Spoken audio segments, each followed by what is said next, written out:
Has trabajado en distintos sectores, en distintos países, desde recursos humanos, pero quiero que me cuentes qué cosas buenas hacemos los españoles que podrían aprender de fuera y qué cosas hay fuera que los españoles no sabemos hacer todavía.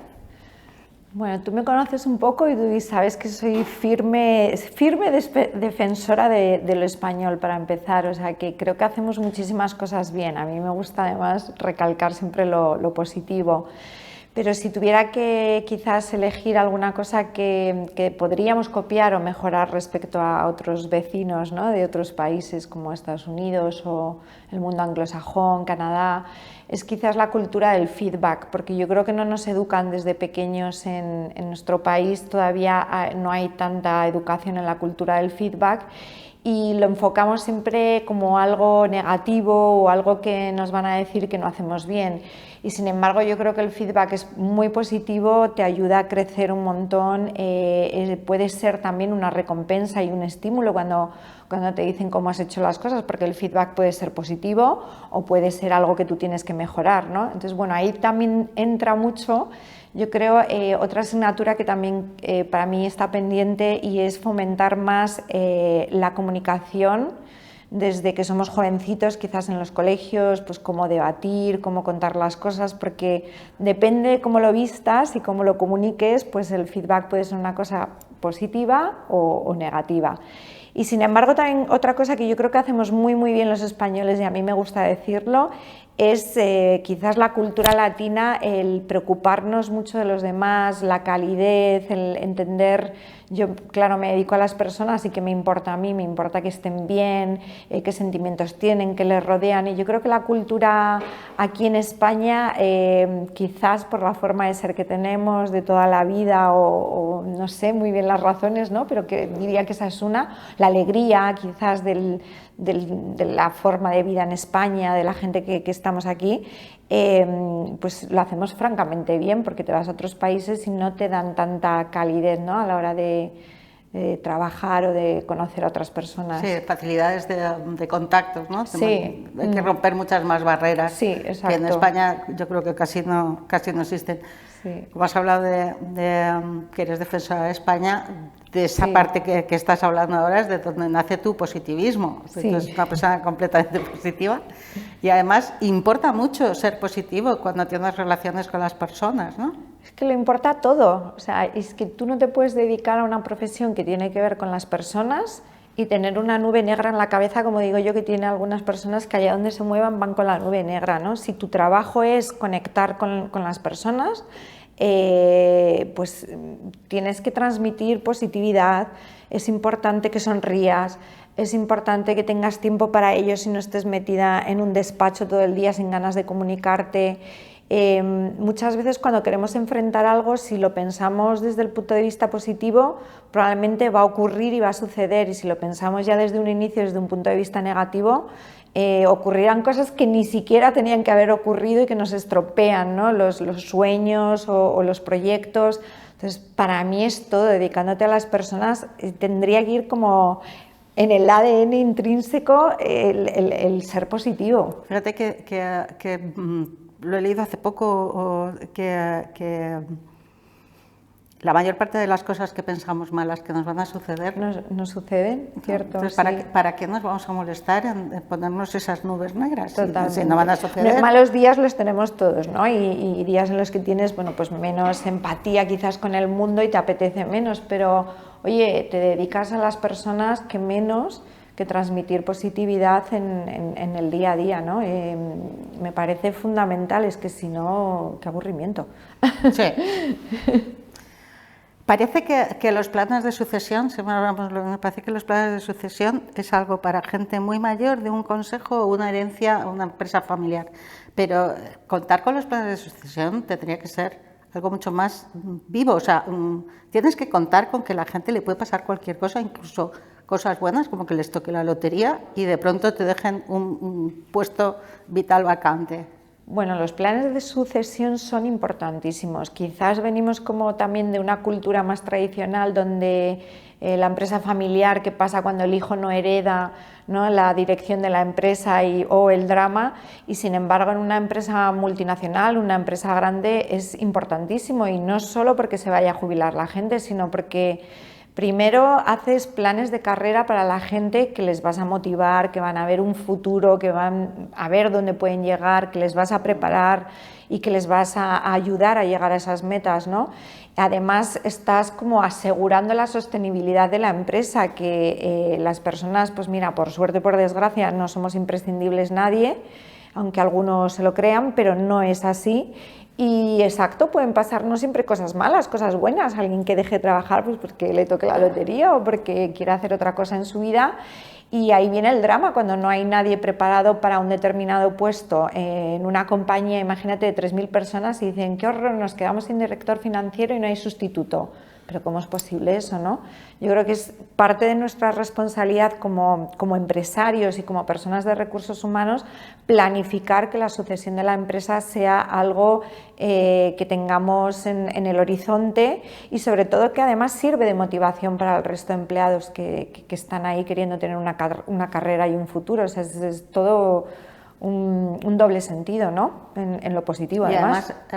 Hay que perderle el miedo a que los estés formando para ese plan de sucesión y se quieran ir. También, porque es que también, muchas veces efectivamente dices, no voy a formar a la gente porque la formo y se me va, o los egos, ¿no? También es que si este va más rápido de lo que yo creo y me quitan en 2 años. Bueno, yo creo que esas cosas hay que dejarlas de lado, ¿no? Obviamente ahora hay muchos sistemas profesionalizados que ya cumplen con todos los requisitos, cómo lo tenemos que hacer, consultoras que te pueden ayudar, etcétera. Yo creo que hoy en día ya todos esos miedos deberían de haberse quedado más obsoletos, pero sin ninguna duda todavía existen. Sí, yo creo que más de lo que deberían. Goal System es una empresa tecnológica que trabaja intensamente para conseguir una movilidad inteligente de las ciudades y alcanzar la sostenibilidad. Pero tengo la sensación de que sostenibilidad, hoy llevamos un día de palabras recurrentes, sí. Hemos hablado que todo el mundo es resiliente, todo el mundo... liderazgo, valores... los valores, hemos tenido una serie de palabras. Sostenibilidad no había salido hasta ahora, creo. Alguna vez, pero poco. Pero es otro mantra actual. De las empresas. Sí, sí. Sí, o sea, están todos tus KPIs, ¿no? Lo que miden las empresas para ver si estás en el top de los rankings importantes. La sostenibilidad es muy importante, pero bueno, lejos de ser algo que sí o sí tienes que cumplir con unos objetivos o con unos KPIs, pienso que todo lo que te hace tener un mundo mejor es importantísimo, o medirlo o procurarlo al menos, ¿no? Tú decías, en Goal Systems lo que hacemos es un software de optimización del transporte de pasajeros, es decir, de los autobuses, de los trenes, ¿no? Pues de las personas que lo conducen, cómo optimizar los viajes, cuántas veces tienen que ir, volver, todas esas tripitas, ¿no? Que no vemos en el día a día, pero que vemos el transporte que se mueve. Pues obviamente todo lo que podamos hacer y aportar un granito de arena en cuanto a la sostenibilidad, por ejemplo, ahora mismo pues los buses eléctricos, etcétera, a nosotros nos importa muchísimo. Pero para mí la sostenibilidad, va más allá, es un tema de hacer también pequeñas cosas, ¿no? Y ser conscientes. Yo, por ejemplo, ahora tengo una hija pequeña y pienso mucho más en el mundo que le voy a dejar a ella y cómo va a estar, ¿no? Y no va solo de hacer o medir objetivos enormes en empresas grandes que te puntúen, sino de ser conscientes con el entorno que nos rodea y lo que queremos dejar para los demás. Tenemos un amigo común que dice que para cambiar el mundo hay que cambiar el micromundo. Sí. Lo dice muy bueno, siempre. Es verdad, es cierto. Empieza por cambiar tu micromundo y conseguirás cambiar. Todas las cosas empiezan por pequeñas cosas. Sí, ¿no? pero que hay poquitos hacen... que es lo que decías, hay muchas empresas grandes que piensan en grandes proyectos sí. Y luego dentro de casa pues no reciclan, por ejemplo. Exacto, sí. Entonces, ¿qué estás haciendo de cambiar? Voy a limpiar de plásticos la bahía, el no sé qué.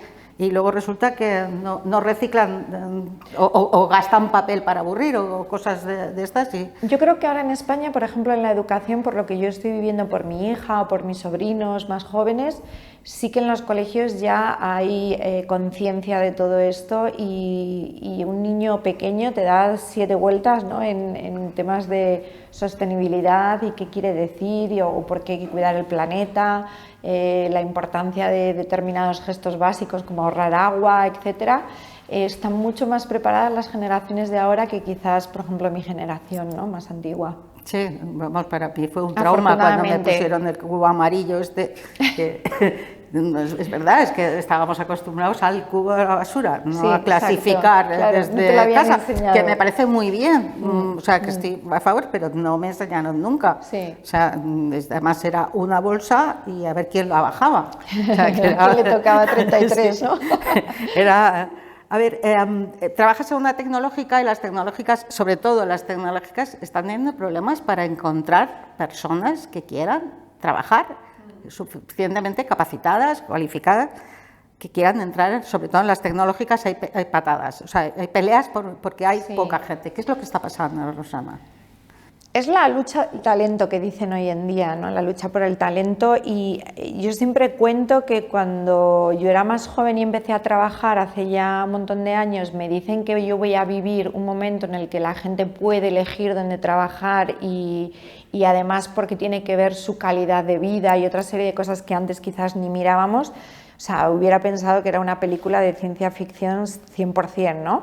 La suerte era que encontraras un trabajo y cuanto más tiempo te quedes ahí mejor. Y hoy en día, desde luego, todo eso ha cambiado, sobre todo en las tecnológicas, pues porque hay gente más preparada, vamos mucho más deprisa, el mundo indudablemente es tecnológico y todo avanza a una velocidad tremenda. Y efectivamente la gente quiere elegir más allá de un puro trabajo donde tengas que hacer un trabajo técnico, sino también tener calidad de vida, empresas que te ofrezcan otro tipo de cosas. Entonces, como te quedes en te ofrezco este trabajo y yo soy el mejor y ven a trabajar aquí y hacer una entrevista pues un poco típica, yo creo que te quedas fuera de mercado. Tienes que estar constantemente buscando nuevos retos que hagan que seas una buena empresa, que la gente quiera trabajar, que que construyas una imagen de marca que sea de verdad, que atraiga a las personas y que quieran estar ahí, que te elijan, ¿no? Es un poco el mundo al revés, pero bueno, también está bien porque te pone esos retos como profesional de los recursos humanos que te hacen estar activa, ¿no? Y que te hacen estar pensando, bueno, ¿qué es lo que yo voy a hacer para que la gente quiera venir a trabajar conmigo en vez de irse con el de al lado? Eso te conecta con otros departamentos porque construir marca, no puedes construir solo marca como empleador, tienes que construir una marca potente, con lo cual tienes que trabajar con comunicación, claro, con marketing, o sea, tienes que unificar el trabajo de mucha gente. Bueno, es un trabajo en equipo no solo de los departamentos tipo que pueden hacer una imagen de marca como puede ser marketing o comunicación, porque si tú tienes, por ejemplo, para cualquier posición de la compañía una entrevista donde la persona que está entrevistando al candidato le trata prepotentemente, no hace una entrevista buena porque no se la ha preparado, esa persona se va a ir hablando horrores de tu compañía, y es que eso también es imagen de marca. Yo soy de las que pienso que la imagen de marca hay que hacerla desde el minuto 1, la persona vaya a trabajar contigo o no, pero se vaya de ahí diciendo, oye, qué bien esta entrevista, qué buena esta empresa, me cojan o no, voy a hablar bien siempre, ¿no?, de esta marca. Es tan importante eso, y cuánta gente no lo valora, que luego sí quieren construir una imagen de marca pues porque sales con un anuncio en la televisión, pero yo creo que hay cosas mucho más fáciles que se pueden hacer. Es que una cosa es construir marca y otra es el postureo de toda la vida. Sí. Esto es así. Además, esto no lo tenía preparado, pero ¿qué pasa con todo esto nuevo también, con el ghosting? O sea, es que me parece tremendo que te den un puesto de trabajo, que digas que sí y luego no aparezcas.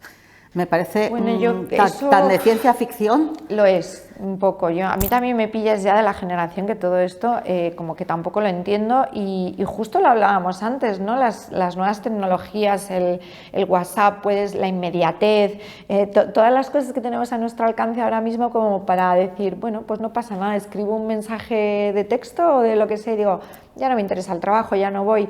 Yo creo que eso antes nos lo tomábamos de otra manera y bueno, habrá que mirar el lado bueno y el lado malo, pero en este siglo, en el que viene y en el pasado, o sea, hacer algo en lo que tú te has comprometido y después no hacerlo, pues bueno, digamos que no es de muy buena educación, ¿no? Pues mira hacia el futuro, cuéntame cómo lo ves. Yo siempre positivo, ya sabes tú, que yo las cosas las miro con... Yo creo que cada paso que vamos dando, y depende en qué, pero si hablamos del mundo de tecnología o de las oportunidades que hay, de las nuevas carreras, de las mujeres en el mundo STEM, por ejemplo, que yo ahora estoy en tecnología y quiero entender mucho, ¿no? Porque, y teniendo lo que os decía, una hija de pequeña, puedes elegir una carrera, puedes elegir otra. Yo creo que hemos avanzado muchísimo. Las mujeres, por ejemplo, hace no tanto tiempo no estábamos en la esfera pública para nada y ahora estamos además reclamando nuestro sitio. Yo creo que hay avances por todos los lados, avances de medicina, avances tecnológicos, avances en la integración del género masculino y femenino. Yo lo veo con positividad. Otra cosa es que me preguntes por temas que de los que, como dicen, nunca hables de religión ni de política, pues ni de fútbol, eso no hablo. Ni de fútbol. Ni de fútbol. Ni de fútbol. Supongo que lo has vivido y no sé si todavía tienes, pero eres una mujer directiva, madre de una niña pequeña. ¿Seguimos pagando peajes las mujeres para poder unificar eso, ser mujer directiva y madre? Sin ninguna duda, me da mucha pena decir que es así, porque lo es. Yo he sido madre no hace mucho. O sea, yo tengo 52 años y fui una madre, digamos, de las muy tardías, con 47 años, porque me costó mucho serlo. Tuve muchísimos problemas. Entonces, mi hija fue una niña muy deseada y cuando nació yo ya había tenido muchos años de bagaje profesional en los que mi prioridad era ser la mejor, hacerlo muy bien y me divertía mucho con mi trabajo, pero cuando nació mi hija mis prioridades obviamente cambiaron, aparte de que había sido una niña muy deseada, me apetecía pasar tiempo con ella, pero no descuidar todo lo que me había costado en mi vida ser una mujer directiva, estar en un comité de dirección y tener responsabilidad importante dentro de una empresa. Y lo que me di cuenta es que quizás pues mujeres de posiciones en staff, no pasa nada si te coges una jornada reducida o te organizas la vida de otra manera. Sin embargo, cuando eres directiva y dices, oye, es que yo quiero unos añitos de viajar menos o poder estar un poquito más con mi hija, salir a unas horas más normales, tal, te miran con una cara de marcianos que dices, pero si no estoy pidiendo nada del otro mundo, ¿no? No voy a descuidar mi responsabilidad, no quiere decir que ser madre descuides tu responsabilidad como directiva, simplemente es que encima eres mejor porque puedes hacer las dos cosas a la vez, ¿no? Pero para eso también tienen que bueno, pues darte la oportunidad y entenderlo, ¿no? Que puedes tener los dos aspectos sin ningún tipo de problema, igual que los hombres lo llevan haciendo tantísimo tiempo, ¿por qué no? Sí, y además yo creo que aporta. Claro. El ser madre te aporta habilidades. Hombre, te da habilidades. Esas habilidades que hablamos la capacidad de organización, la paciencia, etcétera. Las habilidades duras que decimos nosotros te las aporta. Sí, a madres y a padres, porque a mí tampoco me gusta encasillarlo en un tema de mujeres y hombres, ¿no? Pero quizás es verdad que hasta hoy en día, hasta hace bien poco, ahora ya hay bajas de paternidad, etcétera, y hasta hace muy poco eran siempre las mujeres las que tenían que cogerse su baja. Entonces, bueno, ¿ves? También afortunadamente esto en el mundo laboral se está igualando, gracias a Dios. La baja de paternidad a mí me pareció una de las mejores cosas que ha podido pasar para el tema de la conciliación. No solo por el hecho de conciliar, sino por la oportunidad que da a los padres de establecer lazos con vínculos los niños. Con los hijos, sin ninguna duda. Porque eso antes no pasaba, o sea, te daban 48 horas para que inscribieras al niño en el registro y volvías a trabajar. Así que, bueno, pues vamos a incorporar a Josep. Es que es verdad, te daban 48 horas. Sí, hace poco presentamos un estudio de cómo afectaban las reducciones de jornada y las excedencias a las carreras de las mujeres y en la brecha salarial. Lo presentamos con AFI. Y es verdad de que ha ido reduciéndose, pero aún hay muchas mujeres que deciden reducir su jornada. Yo creo que el matiz, y eso también lo expuse el otro día, depende de si es por obligación o por devoción. Yo no creo en la paridad, porque creo en la inteligencia de la mujer. Yo juego a tenis y siempre pongo el ejemplo del Nadal y del Djokovic, que con 40 años y rotos por todas partes continúan jugando. Y a las mujeres, la Barty, que era número 1, con 25 años siendo número 1, les dijo, señores, ya tengo el dinero que quiero y me voy a hacer surf. Sí. Entonces yo creo que también hay mucha mujer que voluntariamente, cuando se siente realizada profesionalmente, prefiere dedicar una parte de su tiempo a otras cosas, y eso para mí es un símbolo de inteligencia. Entonces, a mí lo que me sabe mal es cuando es por obligación, pero si es por devoción, me parece perfecto, y en eso creo que la mujer es más inteligente que el hombre porque sabe cuándo tiene que aprovechar para una carrera y cuándo tiene que hacer otras cosas. Y creo que en ese sentido... Es el caso de Rosana. Rosana decidió que quería priorizar. Pero si ella no quería renunciar a su carrera, ya es una cosa mala porque la empresa no se lo facilitó. Otra cosa es que ella dice, no, es que en mi carrera yo ya he llegado a un sitio y ahora no me importa ocupar un cargo de menos responsabilidad porque quiero dedicar muchas horas a mi vida personal. Sea o no sea con una niña o un niño, o sea porque quieres dedicarte a estudiar chino. Pero si después la empresa no te facilita, eso nunca es positivo. Circunstancias hay mil, ¿no? Tantas como mujeres y hombres e historias de vida. Yo creo que la clave es lo que tú has dicho, la capacidad de elegir. Eso es que yo es lo que creo que la sociedad tiene que brindar. O sea, la posibilidad de que tú decidas. Que tú decides, lo digo porque, por ejemplo, Blanca, mi mujer, pues ahora quiere dejar de trabajar, pero es porque es hija única, sus padres son mayores y ella quiere renunciar a su carrera, pero no es que quiera renunciar, es que ella quiere, porque quiere dedicar horas a cuidar a sus padres que son muy mayores. Pues en este caso ya no es ninguna frustración el abandonar la carrera, es todo lo contrario, es su elección. Entonces creo que la sociedad lo que tenemos que luchar es para que hombres y mujeres puedan decidir. Y una vez la capacidad de elección, pues ya veremos, cada uno que decida. Elegir siempre es mejor, ¿no? Que te impongan cualquier cosa en la vida. Siempre acabar por decidir qué es lo importante en vez de elegir lo urgente. Claro. Eso creo que es así. Es la máxima. Has dicho una cosa al principio que no puedo estar más de acuerdo contigo, que creo que nos separa mucho de la cultura anglosajona, y por eso aquí las evaluaciones del desempeño en España no han funcionado nunca, que es la cultura de feedback. Sí. ¿Cómo lo solucionas eso? ¿Lo has conseguido solucionar en las empresas donde trabajas? ¿Cómo lo has podido hacer? Porque además, si cuesta seleccionar y después aún les tienes que dar feedback, eso ya puede ser terrible. Depende un poco del tipo de empresa, ¿no? Porque hay empresas, yo he trabajado en muchos sectores, sector turismo, sector gran consumo, ahora en tecnológico, he trabajado también en despachos de abogados, depende, hay como sectores donde te encuentras equipos más maduros en el tema del feedback y en lo que supone implementar una evaluación de desempeño y las ventajas de tener objetivos, dar feedback, sentarte y hablar con tu jefe, ¿no? De lo que hay que hacer o de lo que no hay que hacer o de cómo mejorar. Y hay otros colectivos y otro tipo de empresas donde les hablas de eso y bueno, te ponen una cara que no saben y no lo han hablado en su vida, pues porque no está introducido en su dinámica. Así que he trabajado un poco con los dos extremos, ¿no? Yo creo que la clave siempre está en explicar de nuevo, comunicar muy bien las cosas, el por qué, el para qué, y que la gente lo haga suyo y lo entienda y vean los beneficios de dar feedback, de hacer una evaluación de desempeño, de lo que eso significa en tu carrera y en tu desarrollo dentro de la compañía.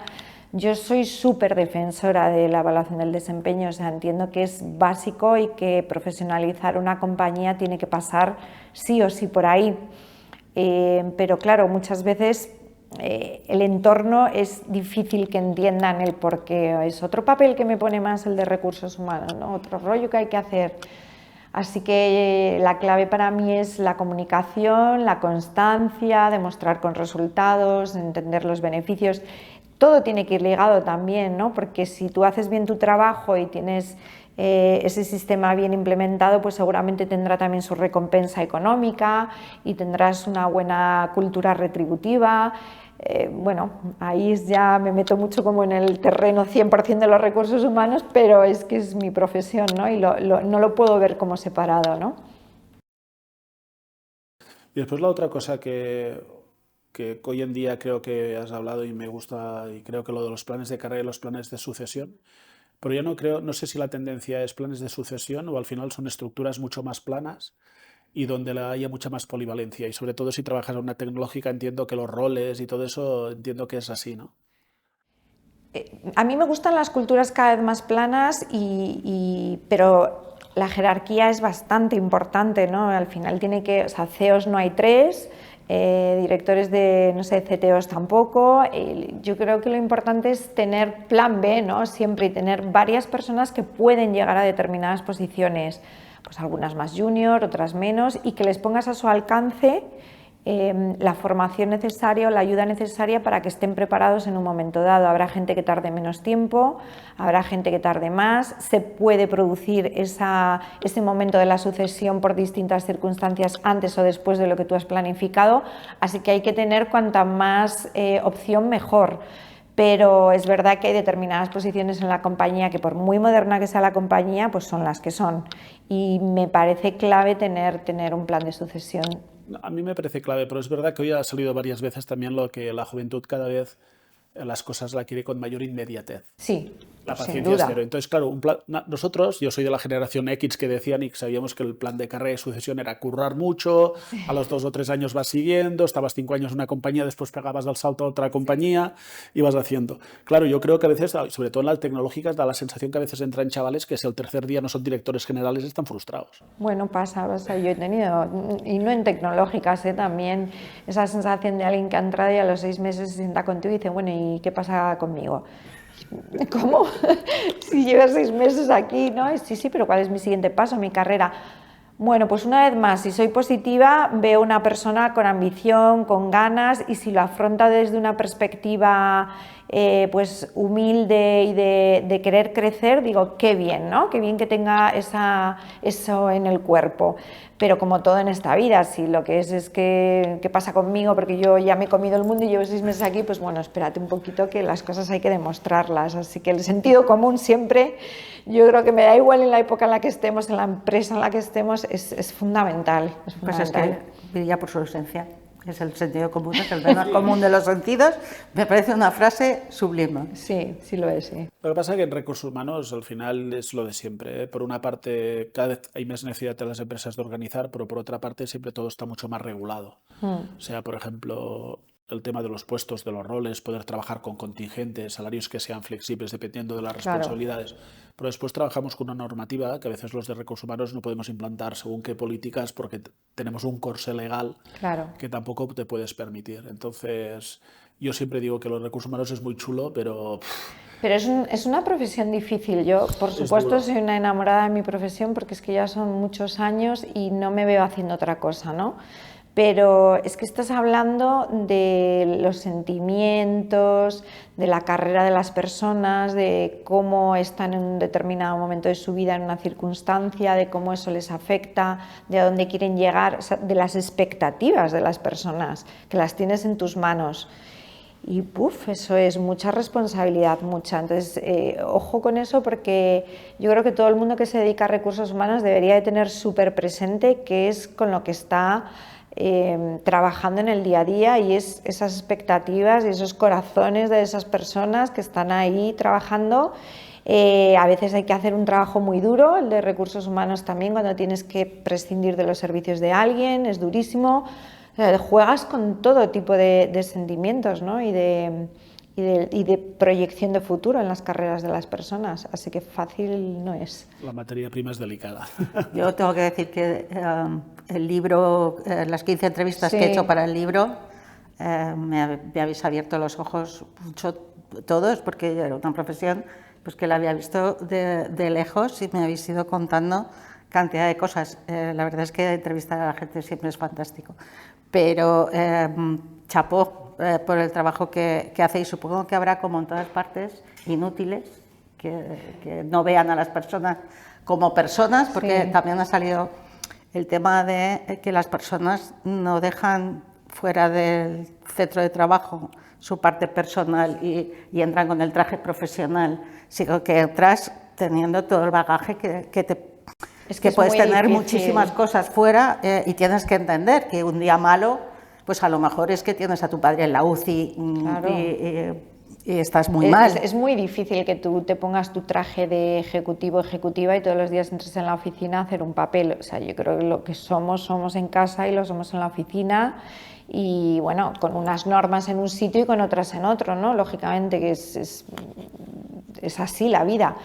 pero no puedes dejar lo que tú eres y lo que te rodea en tu día a día y las circunstancias que vives, familiares, personales, y olvidarte de ellas porque es que van contigo, no te las puedes quitar y pum, las dejo ahí, ¿no? Dejo la tristeza o dejo la alegría o dejo el mal humor que tenga hoy. Bueno, hay que convivir con los demás, hay que cuidarlo, hay que tratar de tener cierta empatía siempre con el resto, pero es que no te puedes quitar esa piel cuando vas a trabajar, eres tú y lo que tú tienes en tu vida. Y en eso así siempre hago un chascarrillo, que a mí me gusta más el compromiso que la motivación, porque el trabajador comprometido es el que hace el trabajo el día que no está motivado. Sí. Entonces, a veces siempre digo que la motivación, las empresas, es curioso porque eso lo he discutido con muchos directores de recursos humanos, siempre digo que las empresas lo que tenemos que hacer es montar políticas para no desmotivar. O sea, que cuando llegue alguien motivado que le diga, joder, otra vez aquí. Pero después la motivación es una cosa que uno ya trae de casa y lo que tienes que crear es otros compromisos y saber escuchar y saber hacer, pero porque viene motivado. Porque te aseguro que el que viene desmotivado no lo motivas. Es difícil, es muy difícil. Es muy difícil. Sí, Como te gusta el tenis, te voy a contar una cosa que me han contado que sale en el libro, que es precisamente hablando de motivación y compromiso, con Rafa Nadal. Cuando llegan las Navidades, que hay no sé qué torneo hay, en mitad de las Navidades o principios de enero, un Grand Slam. El Open de Australia. A Rafa Nadal no está nada motivado para ir a ese torneo, pero está comprometido con su profesión. Pero motivación no tiene para dejar a su familia, irse al otro lado del mundo para jugar, pero está comprometido. Claro, Sí. qué diferente, sí. Sí, es que es muy diferente. Sí, yo creo que es una de las cosas que las organizaciones tenemos que trabajar más. Y después ha dicho cosas muy grandes verdades, ¿no?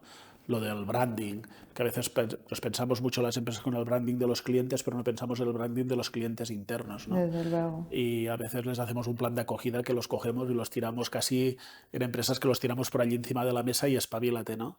Y realmente yo creo importante es todo estamos eso. comenzando a hacer cosas cada vez mejor, pero hay mucho camino por recorrer. En Recursos Humanos de España yo creo que hacemos cosas bien, pero aún tenemos muchas cosas que acabar haciendo.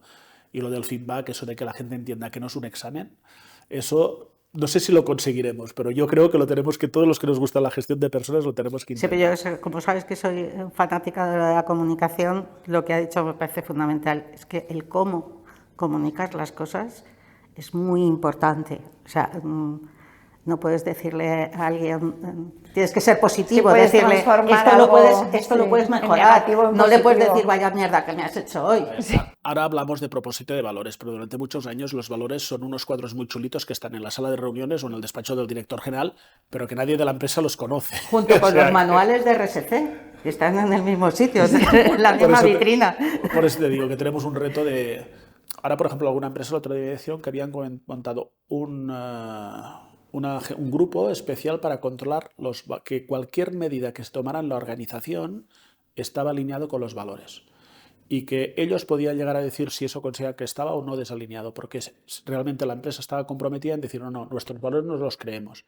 Pero ¿cuántas empresas dicen eso y después las políticas que implantan no tienen nada que ver con los valores? Pues habían montado un grupo de trabajo para comprobar que cualquier medida que se implantara estaba alineado con los valores.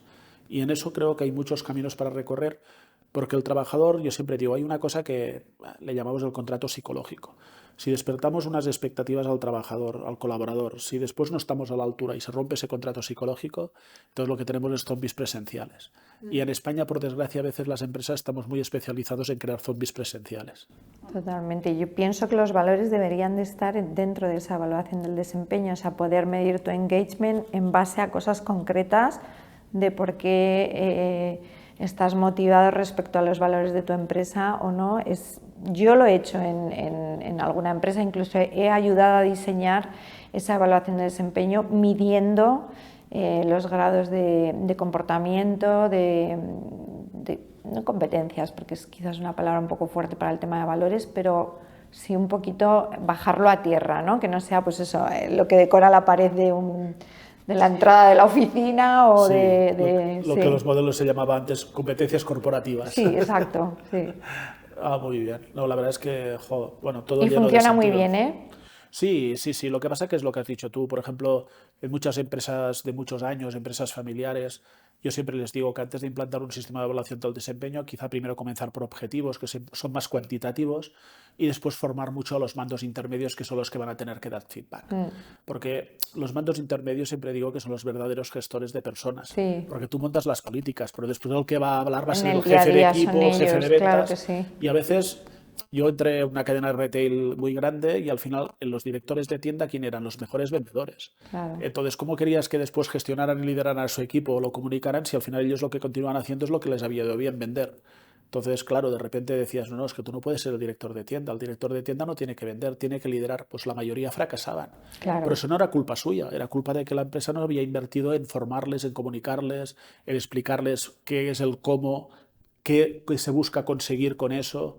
Al final queremos conseguir los objetivos, pero de una manera. Tú lo has dicho, el qué y el cómo, o sea, no es tanto el qué, que yo tengo un ejemplo también de una empresa en la que trabajé hace ya bastantes años, donde despedimos al mejor vendedor que teníamos, pues porque es que era una mala persona con los demás. Una tila que les digo yo. Dijiste que el presupuesto se nos va a ir a la porra, sí, pero es que por lo menos voy a tener gente comprometida y feliz y y ya veré cómo salgo de esta, ¿no? Pero lo que no puedo tener es a alguien que no se está comportando bien con los demás, ¿no? Por mucho que venda. Es que ahí está el qué y el cómo. Pero tú sabes que en muchas empresas está conocido.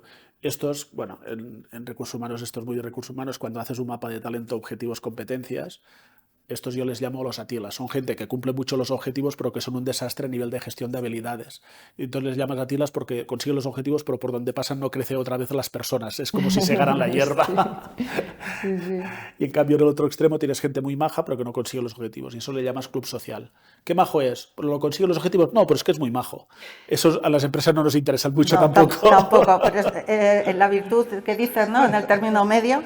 Y el reto está en cambiar a los atilas y a los otros, ¿no? Y hacer que estén ahí en el... Ese ya sí que es el retazo de alguien de recursos humanos. Pero es que si te gusta recursos humanos, al final esto es lo que te gusta. Claro. Conseguir trasladar, convencer, a formar. Bien, después de las entrevistas te puedo asegurar que o te dedicas a recursos humanos por vocación o lo abandonas inmediatamente. Yo estoy de acuerdo con eso. Es como la medicina, o sea, o eres vocacional o no, o vete, búscate otra profesión porque o vas a sufrir mucho, claro, ¿no? Es vas que a estar ahí, pero vas a sufrir. No, vas a sufrir. O a lo mejor tienes el título, pero realmente no vas a saber ejercer ni vas a durar en una empresa porque no vas a poder atender a tu gente ni lo vas a entender. Sí, sí. Pues si os parece bien, damos por finalizar la entrevista. Muchísimas gracias. Muchísimas gracias a vosotros, ha sido un rato muy, muy agradable. Gracias.